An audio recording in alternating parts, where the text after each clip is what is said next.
Amém, queridos? Vamos caminhar um pouquinho esses dias difíceis. Quero dizer uma coisa: vocês fazem muita falta aqui. Queridos, ver esse salão vazio dá um aperto no nosso coração, mas nós sabemos que isso é temporário. Aleluia, isso vai passar. Vai chegar um tempo que nós vamos estar aqui reunidos de novo, num grande coro, louvando e adorando ao Senhor, e podendo ter tempo especial com o Senhor. Não que hoje não vai ser, e hoje eu creio que Deus tem algo muito especial para falar ao teu coração. Nesses dias que nós estamos vivendo, muitas pessoas estão muito apreensivas. Nós estamos num momento muito difícil, um momento de pandemia, de uma adversidade que pegou o pico desde o início da pandemia no ano passado. Nós completamos um ano e parece que veio uma nova onda, e uma onda assustadora. E esse é o momento onde muitas pessoas estão enfrentando muitas adversidades. Então, de repente, você está aí na sua casa, você tem enfrentado lutas, sabe, os filhos se empolgaram com a escola, começaram ali, foram uma semana, duas, já fecha tudo. O trabalho começou a reagir, agora vai, de repente fecha tudo. De repente agora o nosso relacionamento está tudo andando bem, de repente vem uma situação e as adversidades elas acabam contaminando. Eu não sei como é que você está aqui nessa noite, eu não sei como é que você chegou aqui, e de repente nós não entendemos que basta uma ligação, basta um momento, uma situação para que as adversidades venham. A Elisângela e o Christian estavam ali prontos para fazer uma viagem, e de repente os pais vão para lá para ficar ali na casa deles, eles iam viajar e de repente tudo vira. As adversidades, obstáculos, circunstâncias desfavoráveis fazem parte da vida. Nós precisamos reagir com sabedoria, nós precisamos reagir para tentar eliminar ou minimizar os efeitos negativos de todas essas adversidades. E hoje eu quero conversar um pouco sobre isso. E às vezes parece que é recorrente o tema, mas nós estamos olhando para a palavra de Deus e tirando ensinamentos em várias áreas, porque o foco acaba muitas vezes, transbordando na mesma dificuldade. Porque quando eu entendo como eu reajo às adversidades, como eu trabalho com isso, isso fica mais leve no meu coração. E por isso que nós já falamos sobre como é que nós reagimos às más notícias, como é que nós enfrentamos o momento de luta, como é que nós reagimos aos momentos de perdas. E mais uma vez nós vamos falar como é que nós devemos sim reagir às adversidades. Nós estamos iniciando o mês de março. Nós temos aí um mês da mulher, dia 8 é o Dia Internacional da Mulher. Então, dia 8, talvez na quinta-feira que vem, nós vamos poder parabenizar no dia que passou, mas como estamos aqui, eu já estou dizendo parabéns para o dia que virá. Porque as mulheres são muito especiais. E eu olho, tenho duas mulheres em casa, a minha filha que estava aqui comigo, tocando, louvando a Deus, e a minha esposa. E eu quero honrá-las, eu quero que você honre as mulheres que Deus colocou na sua vida, sua filha, sua esposa, porque é muito especial. Mas sabe, eu quero hoje usar o livro de Esther, uma das mulheres que tiveram um grande impacto na Bíblia, que nos ensina muito, e como é que ela enfrentou as adversidades, como é que o seu primo Mardoqueu enfrentou as dificuldades. E nós vamos estudar nesse livro de Esther. Eu queria que você abrisse aí na sua casa a Bíblia lá no livro de Esther, no Antigo Testamento. E é um livro muito especial e muito precioso, ele traz ensinamentos tremendos. Mas antes de nós entrarmos especialmente no texto e aonde nós vamos estar refletindo nessa noite, eu quero contextualizar um pouquinho esse momento que o livro de Esther que essa história de Esther ocorreu. Então imagine, muitos anos antes, houve uma guerra civil. E nessa guerra civil, houve uma separação entre dois reinos, os reinos do norte e os reinos do sul. O reino do norte foi chamado de Israel, então, e o reino do sul de Judá. Houve uma briga ali entre eles e houve essa divisão. E nessa divisão, houve reis que estiveram reinando sobre Israel e reis reinando em Judá. Mas ambos os reinos, esses reis foram desobedientes, a maioria deles desobedeceram. E a desobediência tem consequência. Quando nós decidimos agir contrário à palavra de Deus, nós estamos sim expostos às consequências dessa relatividade, desse momento em que nós decidimos desobedecer. E ocorre essa desobediência, sabe? E a consequência foi que o reino do norte, ele é entregue nas mãos dos assírios, e eles foram vencidos e foram para o cativeiro ali. Aproximadamente 100 anos depois, ocorre a mesma disciplina com Judá. E Judá, ele também vai para o cativeiro, e ele vai para a Babilônia, e o Nabucodonosor, que era o rei ali, leva os judeus para lá. E passando algum tempo, aproximadamente uns 100 anos após, então está nesse contexto, os judeus estão num lugar chamado na Pérsia, e ali numa cidade de Suzã principalmente, mas toda aquela região. E os judeus estão ali, eles estão vivendo ali como estrangeiros, estão vivendo ali como exilados. E nesse contexto que o livro de Esther, ocorre o que a história aqui no livro de Esther, ele relata. E nós vamos ver a partir desse momento o que aconteceu ali. Nesse momento de Esther, ele vai relatar que quem reinava nesse momento era um rei chamado Assuero, ou rei Xerxes, né? E ele tinha uma linda esposa chamada Vaste, e era a rainha ali do reino. E tem um momento que ele faz uma festa, e ele traz todos aqueles líderes da sociedade, ele começa a compartilhar os seus bens, os patrimônios, todos os benefícios e a força do seu reino. E ele manda chamar a rainha. E a rainha, toda dona de si, fala, não, agora eu não vou. E ela vai e ela desobedece uma ordem do rei, um pedido do rei. E o rei vai e destitui ela da condição de rainha. E nisso o rei, ele é orientado a pegar uma moça virgem ali da região, escolher alguém. Então foi dado um decreto ali, uma ordem, que todas as moças com uma determinada faixa etária viesse para um lugar chamado harém, aonde ali ele ia escolher a esposa. E ele começa a olhar aquelas jovens, ele começa a conhecer, elas começam a ser preparadas para se apresentar diante do rei. E dentre elas está Esther. Esther, que o nome originário Radassa, ela tem um nome mudado pelo primo, e ela foi criada pelo primo, que é Mardoqueu. Então o primo dela, com a morte dos pais, ela fica órfã, e ela é sim criada pelo primo, e nesse momento ela vai para o palácio, e ela fica um ano de preparação, e até que ela se apresenta para o rei. E o rei olha e fala assim, essa mulher é muito bonita, e essa tem todo o perfil para ser a nova rainha. E ele vai colocar ela numa posição de rainha. Então quando nós olhamos assim, a vida de Esther estava começando a ficar bem. Ela já tinha passado possivelmente por diversas dificuldades, ela já tinha passado por diversas lutas ali, perder os pais muito cedo, ser órfã, ser educada e criada pelo primo, não deve ter sido fácil. E agora parece que está tudo bem. Agora ela está numa posição de rainha, numa posição de destaque naquela sociedade.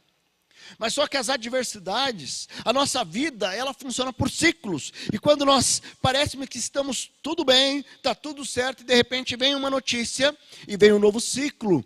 E é um novo ciclo que nós temos que enfrentar. E de repente esse ciclo vem com um pouco de provações, alguns desafios. E esses desafios, ele gera crescimento em nós, ele gera um novo tempo em nós, um novo tempo de nós renovarmos a nossa confiança no Senhor, de nós aperfeiçoarmos nossa fé, de nós sacarmos da nossa alma a nossa esperança. E de repente o que acontece com Esther é que estava indo tudo bem, até que de repente ela é surpreendida com uma notícia. E uma adversidade começa a acontecer.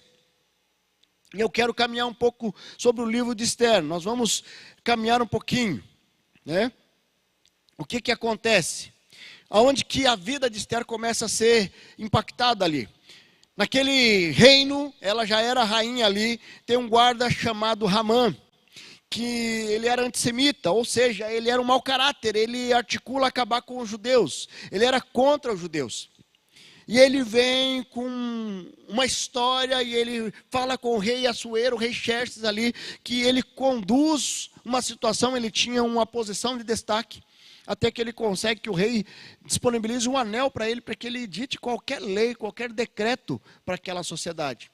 E como ele queria acabar com os judeus, ele inventa uma história, e ele vai lá e edita um decreto, onde deveria matar todos os judeus daquela região. Então ele estava construindo lá uma forca onde ele ia acabar com todos os judeus. Então havia uma ordem que aonde toda a família, toda a linhagem, toda a geração de Ester, todo aquele povo judeu que estavam lá como exilados, eles seriam eliminados. Eles seriam exterminados por um decreto do rei. E aí começa a grande adversidade. Veja ali no capítulo 3, versículo 12 a 14, diz ali: assim, no 13º dia do primeiro mês, os secretários do rei foram convocados. Ramã ordenou que escrevessem cartas na língua e na escrita de cada povo, aos sátrapas do rei, aos governadores das várias províncias, aos chefes de cada povo. Tudo foi escrito em nome do rei, Xerxes, e selado com o seu anel. As cartas foram enviadas por mensageiros a toda a província do império, com a ordem de exterminar e aniquilar completamente todos os judeus, jovens, idosos, mulheres, crianças, num único dia, o 13º dia do 12º mês, o mês de Adar, e de saquear os seus bens. Uma cópia do decreto deveria ser publicada como lei em cada província e levada ao conhecimento do povo, a cada nação, a fim de que estivessem prontos para aquele dia. Imagine receber uma notícia como essa. Imagine você recebe uma notícia dizendo assim: olha, como nós recebemos a notícia, o coronavírus está aí. Olha, nós não sabemos o que vai acontecer. E agora? Será que vai acabar? Será que quantas pessoas vão morrer? Qual o número de mortes? Será que vai atingir a minha casa? E de repente Ester, ela é surpreendida, ou primeiramente o seu primo é surpreendido com esse decreto. E de repente chega o decreto dizendo assim: ó, tem dia e hora para que vocês morram, para que vocês percam a vida, para que a vida de vocês seja aniquilada. Queridos, nenhum decreto humano, ele pode sobrepor ao decreto de Deus. Havia ali um selo em uma lei dos Medos e Persas, que não poderia ser revogada, que foi determinada a morte dos judeus, dos filhos de Deus que estavam ali.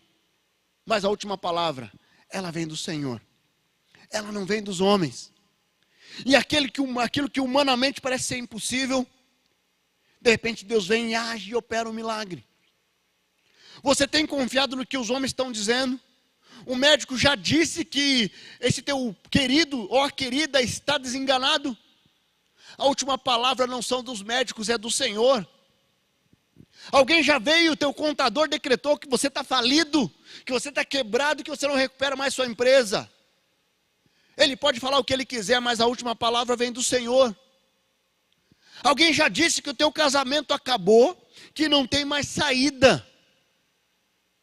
A última palavra é do Senhor. Então, quando nós olhamos para a vida de Ester, existe uma notícia que foi espalhada. Existia alguém que tinha passado por muitas adversidades, como Ester. Perda dos pais, várias dificuldades ali. Vivendo como escravo de um povo estrangeiro. De repente, mais uma notícia. Mais um momento de provação. Mais um momento onde ela precisava ser resiliente. Qual a adversidade que você tem passado hoje? Qual a luta que você tem enfrentado hoje? O que tem afligido o seu coração? Queridos, adversidades é parte do nosso dia a dia. Umas menores, outras maiores. O que deve mudar sempre é o nosso coração. Eu tenho repetido isso constantemente.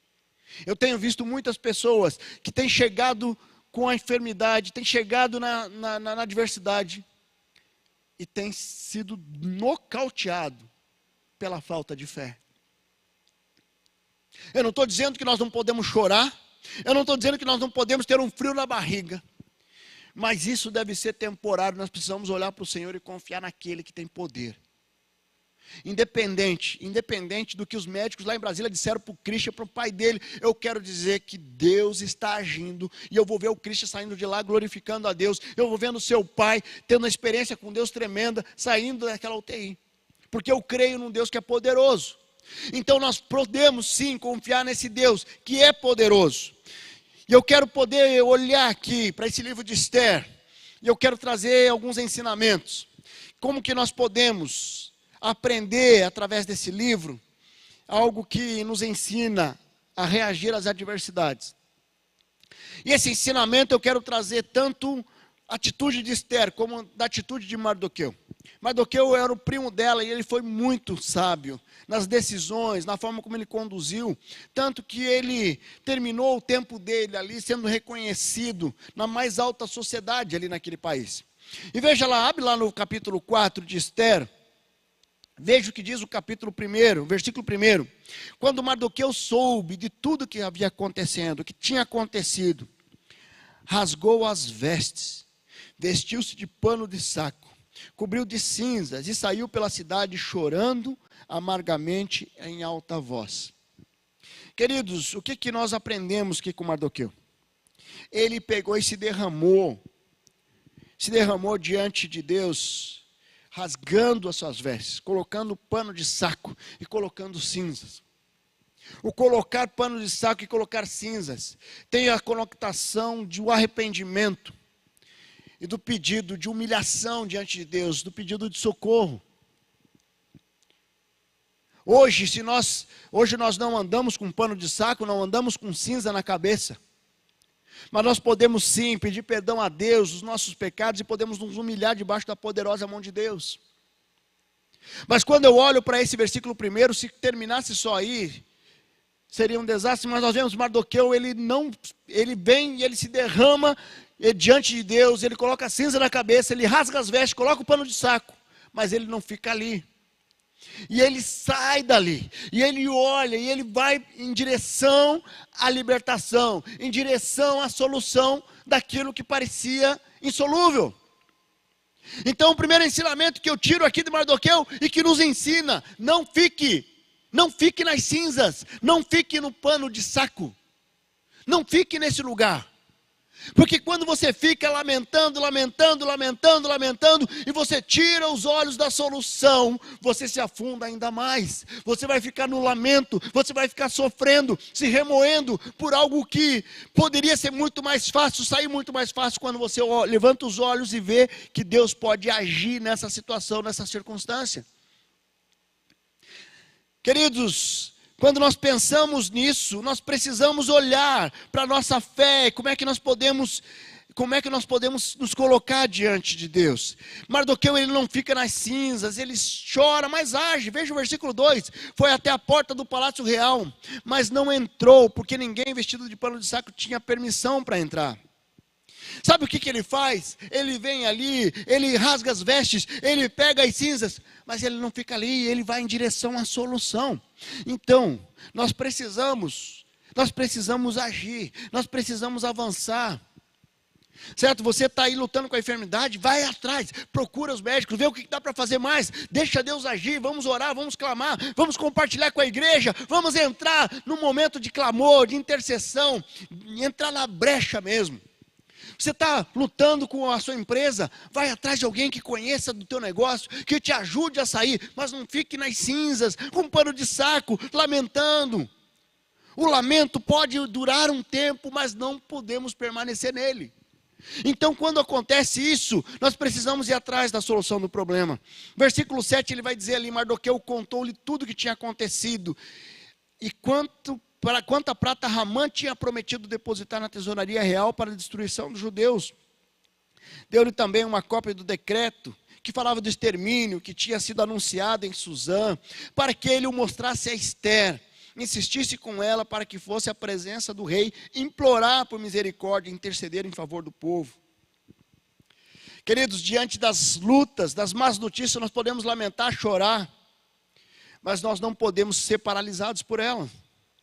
As adversidades têm um potencial muito grande de paralisar a nossa vida, mas nós precisamos agir, buscar estratégias para a solução. Nós precisamos desenvolver a nossa capacidade de superação. A nossa capacidade de superar as adversidades. Você tem uma capacidade dentro de você que talvez você não conheça. E já está aí. Já está no teu coração. Você precisa fazer o download somente. Falar assim, olha, Deus, eu quero poder executar esse software que eu recebi aqui, esse novo sistema aqui, esse novo aplicativo que eu recebi aqui. Nós podemos chorar, Podemos sim. Queridos, lá em João 11:35, o que aconteceu com Jesus? Jesus estava diante do seu amigo Lázaro, ele pega, ele chora. E ele chora mesmo sabendo que Lázaro seria ressuscitado. Jesus foi 100% Deus, onisciente. Certo? E ele vem e ele chora. Mas depois do choro, vem o milagre. Não tenha medo de chorar, não tem problema não. Não tem problema de se prantear diante do Senhor, não tem problema não. Mas não chore sozinho. Não chore sozinho. Vamos chorar juntos. Nós estamos como igreja aqui para te abraçar, para cuidar de você. Sabe, nós queremos sim que você chore, mas chore não ficando muito debaixo ou ali deitado nas lágrimas, mas olhando para o Senhor e deixando o Senhor enxugar suas lágrimas para que você veja o sobrenatural de Deus agindo na sua vida. Nós precisamos olhar para o Senhor e ver o Deus agindo. Eu posso ter impacto imediato das adversidades, mas a minha esperança deve gerar superação. Salmo 35 diz lá: o choro pode persistir uma noite, mas de manhã irrompe alegria, mas a alegria vem pela manhã. Queridos, eu tenho um primo muito querido, muito amado. Nasceu a filhinha dele, e ela nasceu com especial, e sem eles saberem, eles foram surpreendidos no parto. E foi uma luta, e passou por várias cirurgias, eles vieram para Curitiba, eles são no interior e tal. E foi muito sofrimento ali. Foi muito choro. Foi muito lamento, muito clamor. E Deus levou a bebezinha deles. Foi um momento de muita dor. Mas passou 2 anos, aproximadamente. E agora estão com um bebezinho nos braços. Deus contemplou eles com uma nova gestação. E com um novo bebê. E hoje eles celebram, eles têm um filhinho mais velho, e agora tem um filhinho mais novo. Eles estão celebrando a alegria que veio após o choro. A nossa vida, ela é um processo, e nós precisamos estar com o coração conectados com o Senhor, para não deixar que as circunstâncias da vida nos nocautiem, nos jogue na lona, nos mantenha nas cinzas e no pano de saco. Ou no saco de pano, se assim preferir. Eu quero desafiar você a superar, olhar para frente, deixar Deus trabalhar na restauração da sua vida. Queridos, Deus nos enviou o Espírito Santo de Deus como o nosso Consolador. Não foi por acaso que o Espírito Santo de Deus foi enviado, porque é na intimidade com o Espírito Santo que nós vamos experimentar a paz que excede o entendimento. É na conexão com o Espírito Santo que nós vamos conseguir estar na presença do Pai e viver um tempo especial com o Senhor. Portanto, não fique nas cinzas. Entenda que a nossa vida é feita por ciclos. Nós podemos superar e abrir novos ciclos para experimentar o melhor propósito de Deus na nossa jornada. O fato de você estar passando por adversidade, isso não quer dizer que Deus abandonou o propósito que Ele tem para a sua vida. Portanto, não fique nas cinzas, retire o pano de saco, olhe para o Senhor, para a grandeza dEle, e deixe o Espírito Santo te apoiar nesse processo. E esse é o primeiro desafio que eu coloco para você, que está aqui nessa noite. Queridos, e tem um segundo desafio que eu queria compartilhar aqui. Tem um segundo desafio que eu queria compartilhar, está lá no mesmo capítulo 4. E o meu desafio é: confie no Senhor além da lógica humana. Veja ali no versículo, a partir do versículo 9, ele vai dizer ali: Hatá retornou o relato a Esther, tudo que Mardoqueu lhe tinha dito. Então ela instruiu que dissesse o seguinte a Mardoqueu. Olha a resposta de Esther. Todos os oficiais do rei e o povo da província do império sabem que existe somente uma lei para qualquer homem ou mulher que se aproxime do rei no pátio interno, sem que ele seja chamado, será morto. A não ser que o rei estenda o cetro de ouro para que a pessoa que lhe poupe a vida. e eu não sou chamado à presença do rei há mais de 30 dias. Olha só o que Esther está dizendo. A Esther manda algo que a lei previa. Você não poderia entrar na presença do rei sem ser chamado. E se você entrasse na presença do rei sem ser chamado, ele tinha ali um cetro, e dependendo do que ele fizesse com aquele cedro, poderia condenar a morte na hora. Mas quando Mardoqueu recebeu a resposta de Esther, mandou dizer: não pense que pelo fato de estar no palácio do rei, você será a única entre os judeus que escapará. Pois se você for calada nessa hora, ficar calada nessa hora, socorro e livramento surgirão da outra parte para os judeus. Para você e a família do seu pai, mas você e a família do seu pai morrerão. Quem sabe, se você não foi colocado no momento certo, nessa posição de rainha. Queridos, a lógica humana dizia o seguinte: a Esther não pode chegar na presença do rei, senão ela será morta. Ela não é chamada há mais de 30 dias. E ela manda esse recado para o seu primo, para o Mardoqueu, dizendo: eu não posso chegar lá. Mas Mardoqueu, com ousadia, diz assim: ok, você pode até se calar, mas não pense que você vai escapar. Porque se você não vier em nosso socorro, existe um Deus que vai vir. Talvez Deus te colocou aí como rainha para isso, para esse momento. Mas você tem o poder de decisão, se você vai falar ou não. Sabe que aí ele fala ali que o meu socorro vem do Senhor. Deus vai providenciar o socorro e o livramento. Muitas pessoas têm falado: Deus é o meu socorro, é Deus que eu tenho meu socorro. Só que a hora que chega a adversidade, a primeira coisa que eu deixo a lógica humana, eu deixo a mente humana prevalecer ao que Deus está falando, ao que Deus está agindo no mundo espiritual. Por isso que eu não posso confiar na lógica humana, eu preciso confiar no que Deus nos fala, no que Deus promete. Se Deus prometeu o livramento, Ele é homem, não é homem para descumprir, para mentir. Ele é um Deus que é poderoso, Ele vem e age, Ele vem e cumpre a sua promessa. Muitas pessoas estão escravas do medo. Nesse tempo o medo tem escravizado a mente de muitas pessoas. Confiar além da lógica humana é entender o agir de Deus diante das circunstâncias. Queridos, quando nós olhamos para a palavra de Deus, e nós olhamos como é que é essa confiança no Senhor. Se eu fosse perguntar para você assim, qual o exemplo de homem na palavra de Deus, homem ou mulher que experimentou uma fé extraordinária? Eu não tenho dúvida que muitos de vocês vai lembrar do pai da fé, Abraão. Aonde lá em Hebreus 11 ele vai dizer que ele confiou de tal forma o seu filho, ele obedeceu a ordem de Deus para ir lá sacrificar o seu filho, porque ele sabia que se o filho fosse sacrificado, Deus tinha poder para ressuscitar. Por que Abraão foi com essa confiança? Porque havia uma promessa de Deus, que a partir de Abraão iria ser formada uma grande geração. E ele sabia que Deus não iria mentir naquela situação. Porque Deus não é homem para mentir. Você sabe por que Deus não é homem para mentir? Você já viu por exemplo, um elefante voando?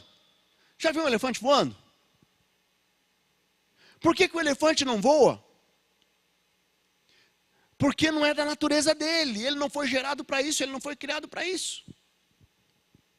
Agora Deus, que sempre existiu, que é o Criador do céu e da terra, um dos seus atributos é a fidelidade, a verdade. Queridos, Ele não mente porque a mentira é contra a natureza dele, e Ele não pode agir contra a sua natureza.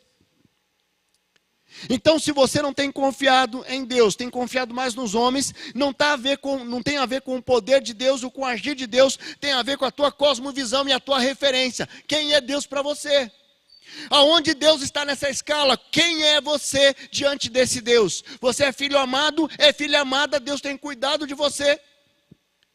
Porque quando eu confio no Deus Todo-Poderoso, e eu tiro os olhos das palavras que são jogadas ao vento, por homens até muitas vezes bem intencionados, mas que trazem palavra que gera escravidão, que gera apreensão, que gera angústia, que gera ansiedade.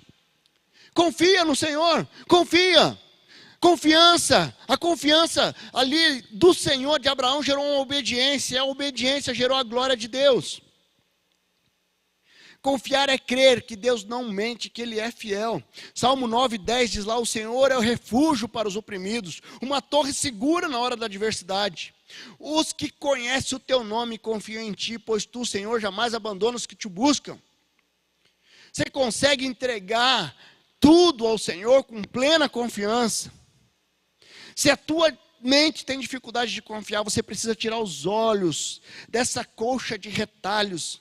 Sabe essas palavras soltas que aparecem por aí? Eu pego palavras-chave e eu começo a conduzir minha vida por palavras-chave. E aí a palavra de Deus, que é palavra de Deus, ela começa a ter um efeito de autoajuda. Não! Abandone isso, queridos. Nós precisamos de comida sólida. Nós precisamos conhecer a Deus, a essência de Deus, a intimidade com Deus, porque é essa intimidade que vai aperfeiçoar a tua fé, é essa intimidade que vai fazer você reagir às adversidades com uma confiança inabalável. Porque esse momento ruim que você está passando vai passar. Vai chegar um momento que isso não vai existir. Não vai existir mais. Ah, mas eu estou com um terminal com câncer. Beleza, está com terminal com câncer, você aceitou Jesus, você tem a vida eterna, meu filho, minha filha, você tem a vida eterna. Não temas, Deus pode tirar você dessa cama hoje, Deus pode curar esse câncer hoje. Mas se Ele não curar, você estará curado na glória, e Deus vai te honrar, e Deus vai te abençoar, e Deus vai estar te abraçando. Nós precisamos parar um pouco de muito mimimi, porque nós não confiamos num Deus que tem todo o poder, e nós não confiamos porque não conhecemos. Muitas pessoas não confiam porque não conhecem. Vivem com um Deus superficial, um Deus que Ele vem aqui e até me sinto bem, mas falta intimidade. Falta interdependência, eu falo assim, eu sou totalmente dependente do Senhor. Eu não vou no meu momento devocional porque eu quero ticar algo na minha agenda, mas eu vou porque eu tenho desejo de me encontrar com meu Pai e deixar o meu Pai ministrar o meu coração, deixar o meu Pai me carregar no colo, meu Pai me orientar como é que eu administro essa vitória, como é que eu administro essa adversidade. Nós precisamos renovar nossa confiança no Senhor. Lá em Isaías 40, 30, 31, diz lá: até os jovens se cansam e ficam exaustos, e os moços tropeçam e caem. Mas aqueles que esperam no Senhor, renovam as suas forças, voam bem alto como águias, correm e não ficam exaustos, andam e não se cansam. Queridos, de repente você está aí, cansado, exausto, está tropeçando. Está na hora de você rever essa esperança no Senhor. Aqueles que esperam no Senhor, renovam as suas forças, voam bem alto como águia, correm e não ficam exaustos. Por quê? Porque a confiança está no Senhor. Confiar não é somente uma prova de segurança, mas é uma prova de amor. Colocar Deus em primeiro lugar na sua vida vai gerar em você uma confiança inabalável.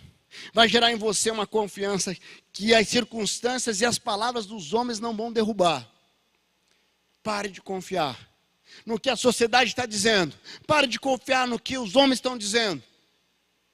Maldito é o homem que confia no homem, diz a palavra de Deus. Eu não estou dizendo da multidão de conselheiros, me entenda bem. Na multidão de conselheiros há sabedoria. Nós podemos ouvir sim, mas nós temos que ouvir com um pano de fundo, com uma essência de que a última palavra é do Senhor. E aquela palavra que chega para mim, ela vai ser bênção ou maldição, a hora que eu consultar o Senhor e Deus confirmar no meu coração. Pare de ir para lá e para cá em todo vento de doutrina. Você precisa buscar a essência, intimidade com Deus eterno, aquele que quer restaurar a sua vida. Ele não quer somente te amparar na adversidade, mas Ele quer que esse momento que você está vivendo seja a grande chave para um novo momento com Ele. Que daqui para frente você possa viver os melhores anos da sua vida com o Senhor. Terceiro ponto, queridos, que eu quero destacar aqui. Está ali no versículo 15 ao 17. Veja o que diz ali. No versículos 15 a 17. O texto vai dizer o seguinte: então Esther mandou essa resposta a Mardoqueu. Olha só. Mardoqueu chega, fala o que estava acontecendo. Esther vem e manda uma justificativa. Mardoqueu vai lá e responde para ela de novo, dizendo assim: você está fugindo da raia, é? Você está correndo? Você vai nos abandonar agora que você é rainha? Mas Esther responde de uma forma bela. Então Esther mandou essa resposta a Mardoqueu: vá reunir todos os judeus que estão em Suzã e jejuem em meu favor. Não comam nem bebam durante 3 dias e 3 noites. Eu e minhas criadas jejuaremos com vocês. Depois disso irei ao rei, ainda que seja contra a lei. Se eu tiver que morrer, morrerei. Mardoqueu retirou-se e cumpriu todas as instruções de Esther. Queridos, o que acontece com Esther aqui? Qual a atitude dela diante daquela situação? Diante daquela adversidade? Ela vai com ousadia na dependência de Deus. Ela vai ali e convoca aqueles homens, a jejuarem, a buscarem a presença de Deus, a buscarem a face de Deus, a se unirem ela num propósito. Sabe por quê? Porque ela confiava num Deus que, independente do que apareceu na vida dela, do que aconteceu na vida dela, queridos, ela era órfã. Ela foi criada pelo primo. Ela perdeu os pais muito cedo. Mas isso não abalou a fé que ela tinha no Senhor, a fé que ela tinha em Deus. Quando ela convoca o povo para jejuar, para orar, sabe por quê? Porque ela confiava no poder do jejum e da oração. E ela busca a face de Deus, ela coloca um propósito diante de Deus. Para quê? Para que ela vai na ousadia, mas não somente uma ousadia relapsa, uma ousadia irresponsável, mas é uma ousadia que vem firmado na presença de Deus, no poder de Deus, na obediência ao Senhor. Esther não teve medo de ousar, mas na dependência de Deus, ela age. A falta de ousadia impede você de experimentar coisas lindas com o Senhor. Você é guiada pelo medo ou você é guiado pela fé? Como é que você guia as suas decisões, as suas atitudes? Você é levado pelo medo, ou você é guiado ou levado pela fé?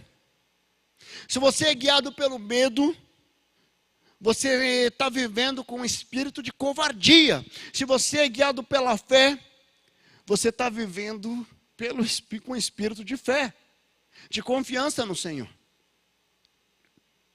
Como você tem caminhado? Como você tem enfrentado essa adversidade? Lá em 2 Timóteo 1,7 diz lá: pois Deus não nos deu espírito de covardia, mas de poder, de amor e de equilíbrio. Queridos, você precisa ser valente, você precisa ser ousado. Se a palavra diz que Deus não nos deu o espírito de covardia, mas um espírito de ousadia, por que você tem vivido como covarde? Se o Espírito já está em você, o nosso Espírito que é eterno, quando nós aceitamos a Jesus como Senhor e Salvador, nesse Espírito que é eterno, quando nós entregamos a vida ao Senhor, Ele tem algo dado por Deus, que é ousadia. E eu deixo de ter ousadia quando eu sou dominado pelo medo, quando eu olho para as circunstâncias, eu olho para as tempestades da vida, e isso tira o meu centro, tira o meu equilíbrio. E aí de repente eu me vejo vacilando na minha fé. Você tem vacilado na fé, você precisa ser valente, você precisa abandonar isso. 1 João 4,18 diz lá que no amor não há medo, pelo contrário, o perfeito amor expulsa o medo, porque o medo supõe castigo, aquele que tem medo não está aperfeiçoado no amor. Queridos, a ousadia não é só uma questão de coragem. A ousadia, entenda bem. A ousadia não é só uma questão de coragem. Ela é uma consequência do amor. Se o amor afasta todo o medo, ou seja, o amor me deixa corajoso. Não é eu estar bombadão, ir lá, puxar ferro, ficar fortão, e agora vem faixa preta de jiu-jitsu, de muay thai, de não sei o quê, artes marciais, não é isso que me deixa corajoso, não. O que me deixa coragem é o amor. Dá uma olhadinha no teu contexto. Quando meus filhos olham para mim, e eles veem o meu amor por eles, eles se enchem de coragem. Eu estou junto ali, se eu falo assim, filho, vai lá, ele vai. Por quê? Porque ele confia, porque existe um amor, ele sabe que se acontecer alguma coisa, eu vou estar junto com ele. Sabe, então vamos lá, tem alguma coisa, minha filha está ali num desafio, eu falei, vamos juntos, esse desafio é grande, mas nós vamos vencer, eu estou junto contigo. Isso dá coragem, por quê? Porque o amor faz ela confiar. Se você não confia, dá uma olhada como está o seu amor a Deus. Você ama genuinamente, profundamente a Deus? Ou você, Deus é 10.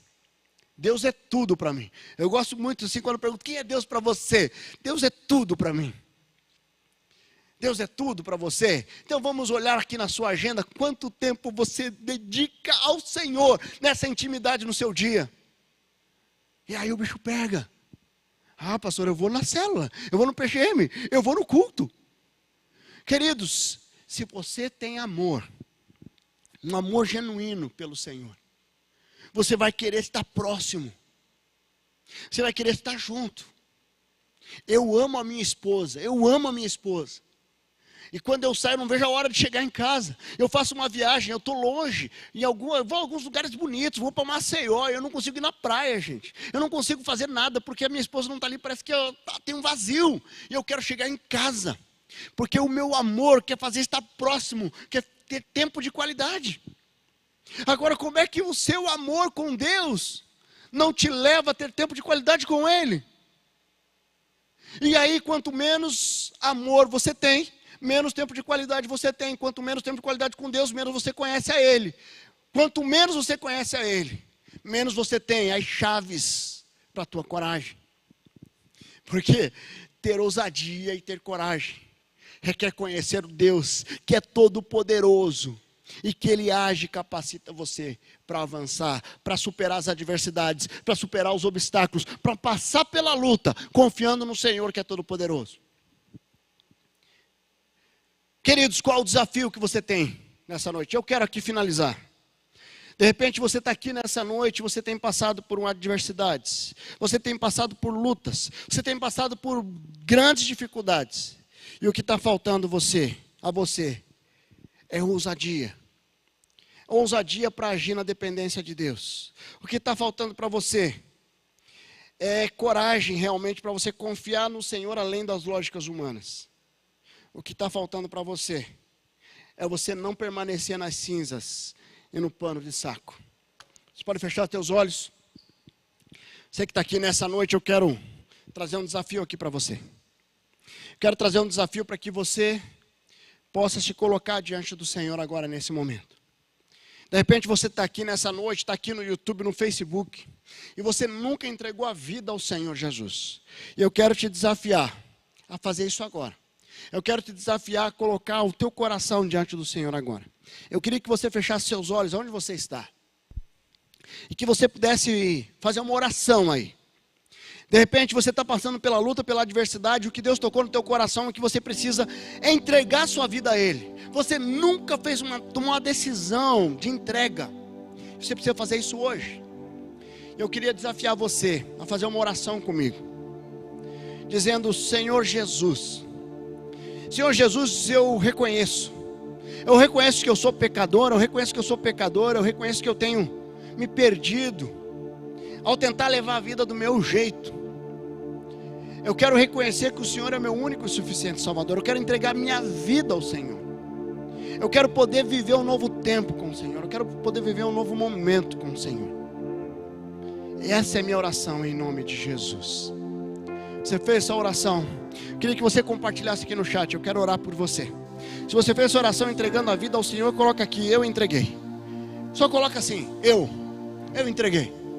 Eu entreguei minha vida. Coloque aqui no chat se Deus está falando no teu coração hoje. Eu quero poder orar com você. Eu quero orar pela sua vida. Eu quero orar para que Deus confirme no teu coração essa entrega. Você está tomando essa decisão nessa noite? Não deixe de colocar aqui. Eu quero poder orar pela sua vida. Eu quero poder orar pela sua decisão. Eu tenho um outro desafio para você que está aqui e de repente você tem passado pela adversidade. Você continua nas cinzas, no pano de saco. Está na hora de você confiar no Senhor. Está na hora de você ser ousado na presença de Deus. Ó, Everson, você entregou, meu querido. Deus abençoe. Eu quero orar pela sua vida. Tem mais alguém que entregou a vida ao Senhor Jesus aqui? Compartilha aqui no chat. Como o Everson colocou aqui, coloque aqui. Nós queremos orar por você. Nós queremos clamar pela sua vida. Agora você que está aqui, de repente você precisa sair desse lamento. Você precisa sair desse lugar. Um lugar de mimimi. Um lugar de... Você precisa olhar para cima e falar assim: eu vou enfrentar com ousadia os desafios que tenho se apresentado diante de mim. Eu vou enfrentar com desafios as adversidades que têm se apresentado diante de mim. O que você tem? Deus falou teu coração hoje. Como é que Deus falou teu coração hoje, que você precisa hoje colocar diante do Senhor? De repente você está aqui e você precisa entregar a sua vida, áreas da sua vida que você tem enfrentado, que você tem tentado resolver do teu jeito. Eu estou aqui no Facebook também, para ver se tem alguém aqui que está entregando a vida ao Senhor hoje, está tomando alguma decisão hoje. Coloque aqui. Queridos, eu quero orar pela sua vida. Você está tomando uma decisão hoje. Você precisa sair das cinzas, desse pano de saco. Você precisa confiar no Senhor, independente da lógica humana. Você precisa agir com ousadia na dependência de Deus. Eu quero orar. Ó, a Ângela colocou: minha vida está entregue a Deus. Glória a Deus. Glória a Deus. Glória a Deus. A Aida colocou aqui: eu quero servir ao Senhor em nome de Jesus, para a honra e glória do Senhor, com ousadia. Já estou salva, mas quero tempo de qualidade com Ele. Glória a Deus, Aida. Que Deus possa confirmar no teu coração essa decisão. Eu quero orar. Feche seus olhos. Nós vamos orar e vamos clamar. Eu quero orar pela decisão do Everson. Quero orar pela decisão da Ângela, pela decisão da Eda. Eu quero colocar diante do Senhor essas vidas. Vamos clamar. Deus amado, muito obrigado. Nós louvamos ao Senhor porque o Senhor nos desafia a viver uma vida completamente ousada na dependência do Senhor. Obrigado, Senhor, porque o Senhor nos ensina tanto a passar pelas adversidades, a enfrentar as adversidades confiando no Senhor, confiando no seu poder, confiando que o Senhor não é homem para mentir. O Senhor é um Deus que fala a verdade e que nos promete cuidado, amor, honra. Louvado seja o Senhor. Deus, eu quero clamar, ó Deus, pela vida do Everson, pela vida da Ângela, pela vida da Eda, das decisões que foram tomadas nessa noite, decisões de entrega da vida ao Senhor, decisões de servir ao Senhor, de buscar mais intimidade, todas as demais decisões que ocorreram nessa noite, nós entregamos e colocamos no seu altar. Louvado seja o Senhor. Deus, que possamos ter aqui homens e mulheres que saiam dessa noite, desse culto, confiando, com ousadia, com uma ousadia como Esther, que não tem medo das circunstâncias, não tem medo do que os homens falam, mas confiam no Senhor, que agem na dependência do Senhor, que agem sim, para a honra e glória do Senhor. Oh Deus amado, muito obrigado, Senhor. Nós louvamos ao Senhor, porque o Senhor é Deus. O Senhor é tremendo. O Senhor renova a nossa fé. O amor ao Senhor renova a nossa esperança. Louvado seja o Senhor. Abençoa, Deus, cada família aqui representada. Abençoe, Deus, que eles possam buscar cada dia mais intimidade, honra do Senhor. Que eles possam sim conhecer mais ao Senhor, para ter conhecimento e ousadia, para avançar não deixar ser dominado pelo medo, dominado pela lamentação, mas sim olhar para o Senhor e viver para a honra e glória do Senhor com ousadia, olhando para cima. Louvado seja o Senhor. Muito obrigado, Deus, por esse tempo. E agora, Senhor, recebe o nosso louvor, que nos fala que nós nos rendemos ao Senhor, e nós queremos sim nos render ao Senhor nesse tempo, para a honra e glória do Senhor, em nome de Jesus. Amém. Amém. Que Deus abençoe, queridos. Você que tomou uma decisão ao lado do Senhor, não deixe de mandar a mensagem aí, nós queremos ajudar nesse processo. Vamos adorar ao Senhor.